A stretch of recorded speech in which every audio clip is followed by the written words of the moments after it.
ভূমি অপরাধ প্রতিরোধ ও প্রতিকার আইন 2023 পাস হয়েছে এবং এটি 36 নং আইন। হয়তো অনেকেই জানেন না যে এই আইন অনুসারে, অর্থাৎ এই আইনের অধীন 7, 9, 10, 11, 12, 13 এই 6টি ধারাকে মোবাইল কোড আইন 2009 এর অন্তর্ভুক্ত করা হয়েছে এবং মোবাইল কোড 2009 এর 128 নং ধারাতে যেটি সংযুক্ত করেছে এবং এগুলো থেকে ভূমি অপরাধ প্রতিরোধ ও প্রতিকার আইন এর 6টি ধারায় বাস্তবায়িত করা হয়েছে।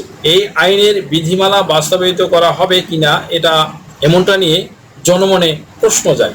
বিধিমালা ভূমি অপরাধ প্রতিরোধ আইন 2023 8 ধারা মতে তৈরি করা হবে, এ কথা কিন্তু বলা হয়েছে। সেখানে বলা হয়েছে এখানে এটার কোনো দরকারই নেই, কারণ যদিও মোবাইল কোডের মাধ্যমে এই ধারা 6টি বাস্তবায়ন করা হবে, এখন বিধিমালাটা তাহলে কেন প্রয়োজনীয়, আসুন সেই সম্পর্কে বিস্তারিত জানি।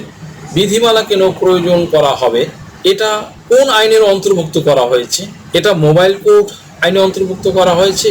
এই আইনে তো বিধিমালা জারি করা আছেই, এখানে তাহলে আবার বিধিমালা প্রয়োজন কেন? এখানে বিধিমালা প্রয়োজনই নেই, এই বিষয়টি আসলে এখানে প্রয়োজনই নেই। যেহেতু মোবাইল কোড আইন 2009 এর বিধিমালা তৈরি করা আছে, আর তাছাড়া এই 6টি ধারাও এই আইনের অন্তর্ভুক্ত, তাই নতুন করে আর কোনো বিধিমালা তৈরি করার প্রয়োজনই নেই। ভূমি অপরাধ প্রতিরোধ ও প্রতিকার আইন 2023 এর 6টি ধারা যথাক্রমে 7, 9, 10, 12, 11 ও 13 বাস্তবায়ন করতে মোবাইল কোড আইনের বিধিমালা প্রস্তুত করার কোনো দরকারই নেই, কারণ বিধিমালা রীতিমতো প্রস্তুত করাই আছে এবং সেই বিধিমালা দ্বারা মোবাইল কোড আইন পরিচালিত হচ্ছে। আরেকটা ব্যাপার হলো যে একদিনের মধ্যেই কি সম্পত্তি ফিরে পাওয়া যাবে? এত বছরে আমরা যেসব সম্পত্তি ফিরে পাচ্ছি না, এখন এসে একদিনেই জমি ফিরে পাওয়া যাবে, এমন কথা শুনে হয়তো আপনাদের অনেকেই চোখ কপালে উঠে যাবে।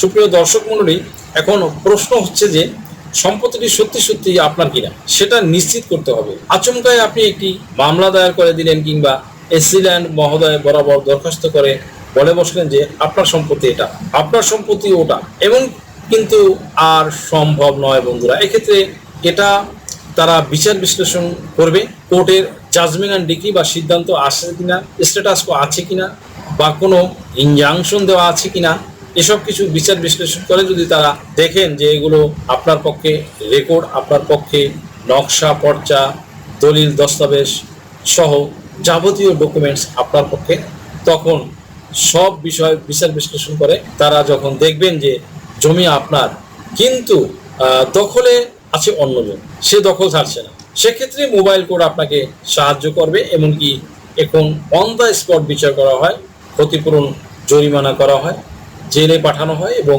ভূমি অপরাধ প্রতিরোধ প্রতিকার আইন 2023 এই আইনে বলা হয়েছে যে সেক্ষেত্রে তারা সরাসরি দখল ফিরে দিবে। এটি কিন্তু 8 ধারার অধীনে বলা আছে স্পষ্ট, তবে এটি কিন্তু বিধিমালার ব্যাপার আছে। কিন্তু মোবাইল কোর্টের অধীনে যে কয়টি আইন আনা হলো তার মধ্যে 7 ধারায় অবৈধ দখল, 9 নং ধারায় আছে যে দলিল হয়ে গেছে কিন্তু আপনাকে হয়তো দখল দিচ্ছে না।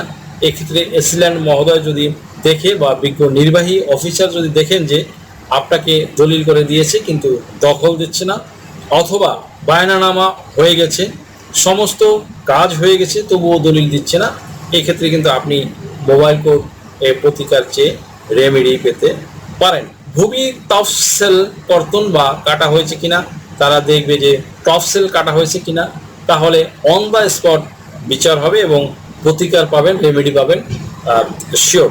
এভাবে 6টি ধারাতে আপনাকে প্রতিকার দেওয়া হবে।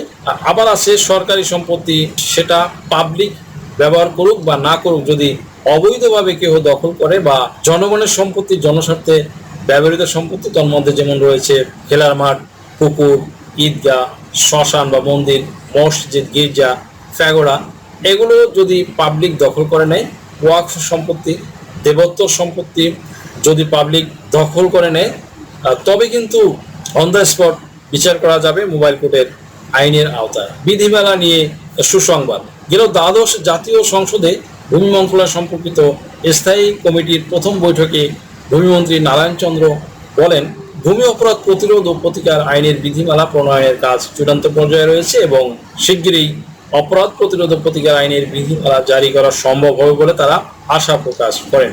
বিধিমালা সম্পর্কে অনেকেই সঠিক ধারণা নেই, বিধিমালা কি একটু সঠিকভাবে জেনে আসি। আসলে বিধিমালা হলো আইনের নিয়ম কানুনের বিশেষ একটি অংশ। এটি আইনের স্পষ্টতা এবং ব্যাখ্যা প্রদান করে এবং কোনো বৈশিষ্ট্যযুক্ত মামলা বা বিষয়ে নির্দিষ্ট দলিল প্রদান করে। বিধি একটি নিদর্শক নিয়ম যা আইনের সঠিক বোধ এবং প্রয়োগ নিশ্চিত করে। ইংরেজিতে বলতে গেলে বলা যায় insurance proper understanding and application of loss.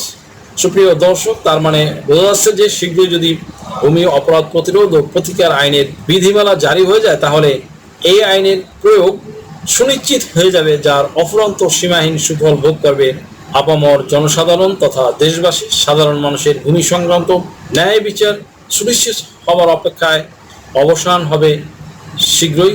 দিন শেষ হয়ে আসবে ভূমি দস্যু সহ তাদের দোসরদের, যাদের শোষণ শাসন থেকে মুক্ত হবে দেশের হত দরিদ্র বঞ্চিত জনতা।